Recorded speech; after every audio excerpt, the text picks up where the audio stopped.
There is always gear conflict between fixed gear fishermen and mobile gear fishermen. A fixed gear fisherman is a lobster fisherman or a gill netter who sets his traps or gill nets and leaves it there and goes home. Mobile gear fisherman is a dragger, scalloper, somebody who tows around. That's mobile because they're mobile all the time. And there's always gear conflict. Sometimes it's intentional, sometimes it's not. We used to set gear out off the Lahamadou Shoal, which is out off of Martha's Vineyard, but they would only go out when it was foggy, and back then it was foggy a lot, but they had their boats painted gray, and you could not see their boats. They deliberately camouflaged themselves, and they got into your gear. They would take pots and all. I mean, they weren't just interested in the fish. They took the pots too. We liked being out there. You know, you have to be out there to understand what I'm saying. It's hard to describe. You have to be there, and once you have been there, you need to go back. As far as the culture, there were so many different personalities and views about what they were doing among everybody. It's like everything else, you know, it's human nature. Some of the people like me, we just had to be there. Others were there for the money, and there was a few who decided that what you were doing was really neat, so we're going to take your gear and use it.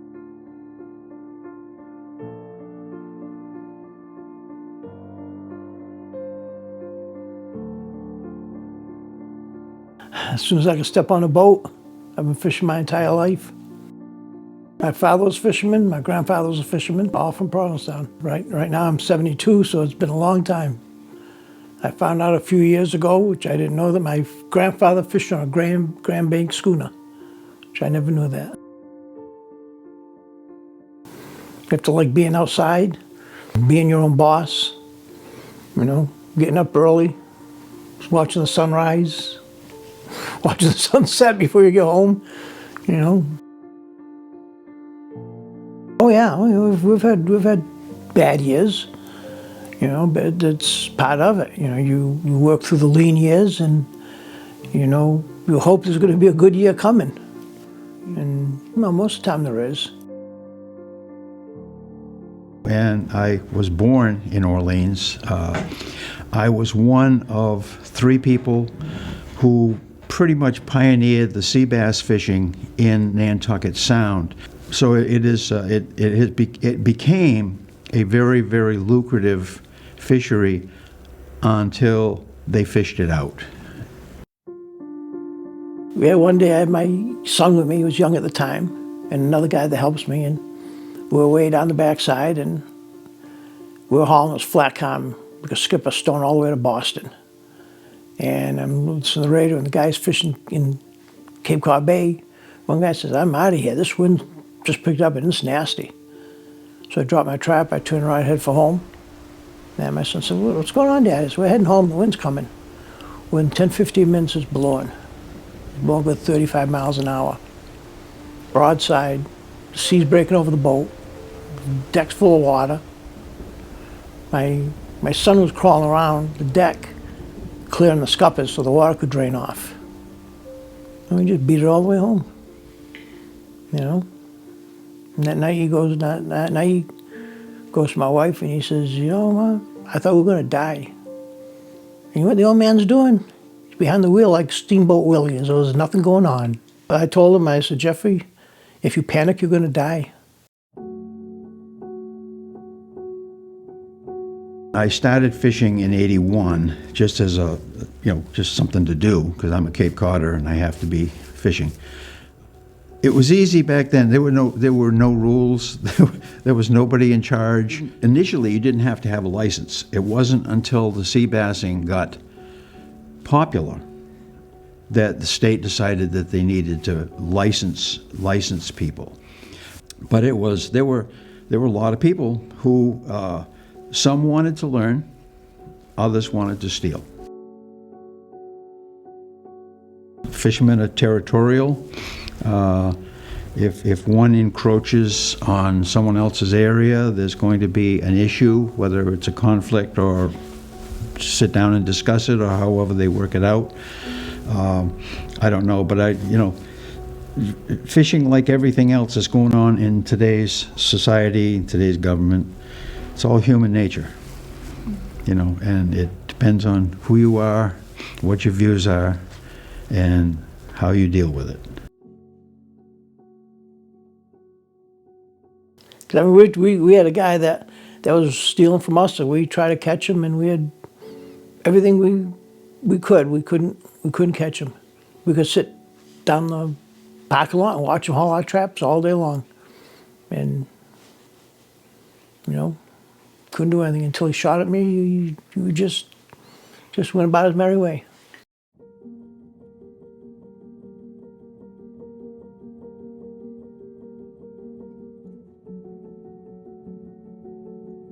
Yeah, he was stealing from us all the time, and we all knew it. We had the state try and catch him, and one EPO, believe it or not, looked me right in the eye, and after he said it, I understood what he said.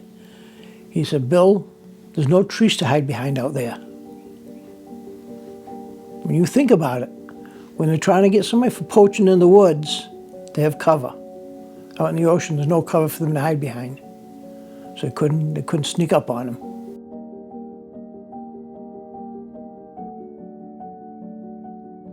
So what we did is we all got together, and every time his little boat would leave the dock, somebody would follow him, so he couldn't steal from us. We all worked out a little schedule that, I'd go out in the morning and haul my traps. When he came out, somebody would follow him. Then when I was done, I'd take over following him.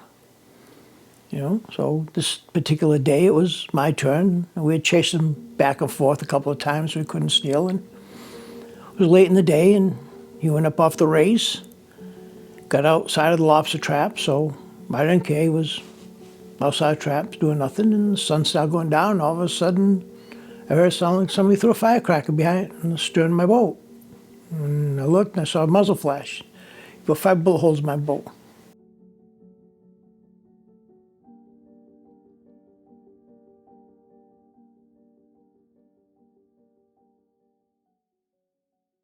What did you do? Hit the deck like a flounder.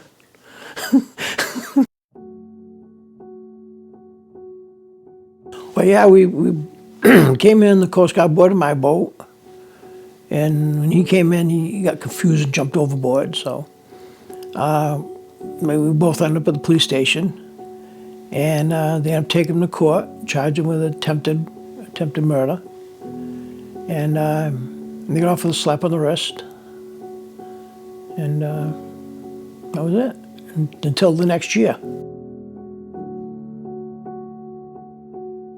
The judge ordered, put a stay-away order.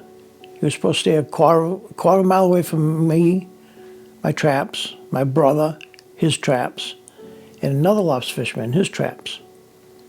So the next summer he was out hauling traps, and we were sitting down the parking lot watching him, and the local police officer came down there, who happened to be another lobster fisherman, and we watched him. So they took him to court for violating the stay-away order.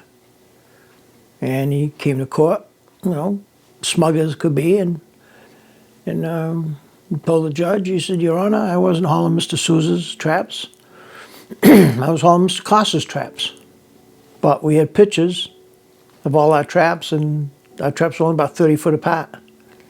So the judge got mad that he violated a stay-away order and took his lobster license away from him.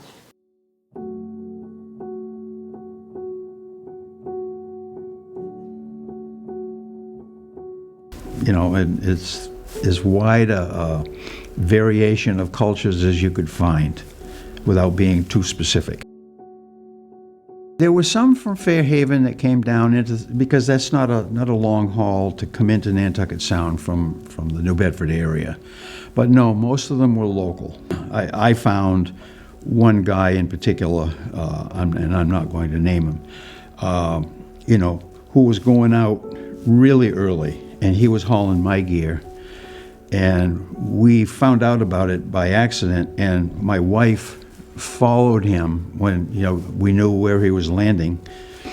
And she followed him, and he took my fish to market, and when I confronted him, he got all bent out of shape. But there are people, there still are people like that, but most of them are not.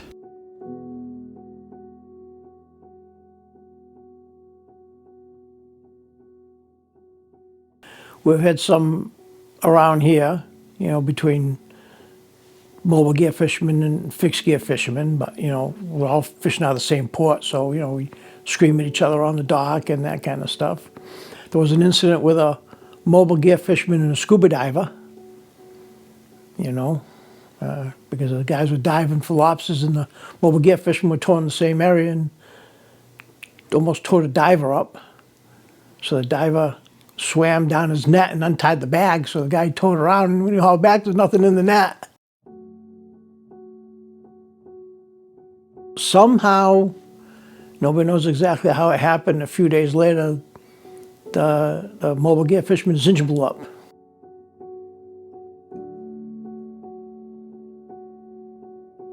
I mean, we all fish together down near the Cape, and you are going to snarl with other guys. It's so tight down there, there's no way to avoid it, So you do get some lines cut. Hopefully you'll tie them back together. Sometimes they do, sometimes they tie a knot that doesn't hold and you lose your gear anyways. There was always conflicts between the lobster trap fishermen and the scuba divers. Now, right now there's only one scuba diver out of Provincetown. At one time there used to be something like 6 or 7 of them. And they used to go down and take the lobster out of the traps. Oh yeah, they used to open the traps and take the lobster out of them, yeah. Guys from years ago, there used to be a bunch of them, yeah. Yeah. So one time, my father took one of the gates on his traps. We fished wooden traps at the time, and he fastened a bunch of brand new fish hooks on the bottom of the gate. So when he came back the next day, the gate was gone. And some scuba diver came up with a gate stuck to his hand. Because like I said, they had to catch him red-handed, The only way they could catch him is they'd have to catch that boat inside where he's not supposed to be. And the chance of that happening are pretty slim. When somebody's taking a lobster, you're always going to get mad. Well, see, that was the problem, is you knew who was doing it, but you had no way of proving it. Primarily, as far as our own personal confrontations, if you want to call it that, there was a family that went out of Hyannis Harbor that had 2 or 3 boats, and they were the ones who were doing the pair trawling. There were other draggers that came down. I could see the hailing ports on some of them, because I even got into chartering a plane out of Chatham to go and check my gear. That's because we knew that the draggers were out there, and some of the gear that was out off Nantucket. My boat was not fast, and it was much easier. Hire a plane, go out and see what's out there, make sure the gear is still, because you could see the high flyers, see if the gear was still where it's supposed to be. Again, we started the fishery in '81, and I'm going to say around '84, that was when the pair trawlers out of Hyannis started dragging in the same areas. And I don't know if you're familiar with pair trawlers. It's 2 fairly good sized boats, 65 feet or so roughly, separated by distance, but towing a single net between them. I can't prove it, but I was told by some who saw it that the first pass that these guys would make didn't have a net. It had a cable. Each pot back then, before trawls were a little bit different, but each pot had a buoy which was up on the surface. And by towing the cable down through, it snagged the lines between the two boats. Very long cable. And they made their first pass down through all of the lobster or sea bass gear, the pots, and wiped them out. Then they got back to their dragging. And it was really difficult to prove. Yeah, you can confront them, I did, but they just look at your face and lie to you and say, no, that wasn't me. But there was nobody to stop them. They didn't have the fast boats that the DMV has, or the RMV has now. There was no local control, at all. The towns weren't involved, unless somebody made a complaint, and that would have, been an assault. Well, speaking only for myself, I did not retaliate except to get really ticked, and contacting Dan Arnold from the Draggers Association. I didn't have time for it. That wasn't me. But there were some who did. Well, I had set some gill nets for flounder. And somebody called him and told him I had set him for striped bass. So it was his job to come down and arrest me. So I was sitting at the end of where the Coast Guard pier is now. It was the cold storage at the time. So I'm sitting down at the end, fishing for mackerel. And I look, and here comes Red and the local clam warden, Reggie Bull, walking down the pier towards me. Because he's found Reggie, and Reggie always knew where I was. So he came down and he said, Bill, I'm down here. We got a serious discussion, he said. I said, yeah, what is it, Red? And he explained the whole situation. I said, no. I said, it's the treble net. I set off Heron Cove for flounder, And he said, well, you didn't do anything wrong. That's okay, so we're all set, right? I said, yeah, we're fine. He said, except I heard another rumor. I said, what's that? He goes, I was told that rumor is if you set that net again, they're going to go out there and they're going to shoot you at night. And I said, well, I heard that rumor too. He said, well, you want to set the net tonight? He said, I'll be with you. I said, no, I'm not going to set it.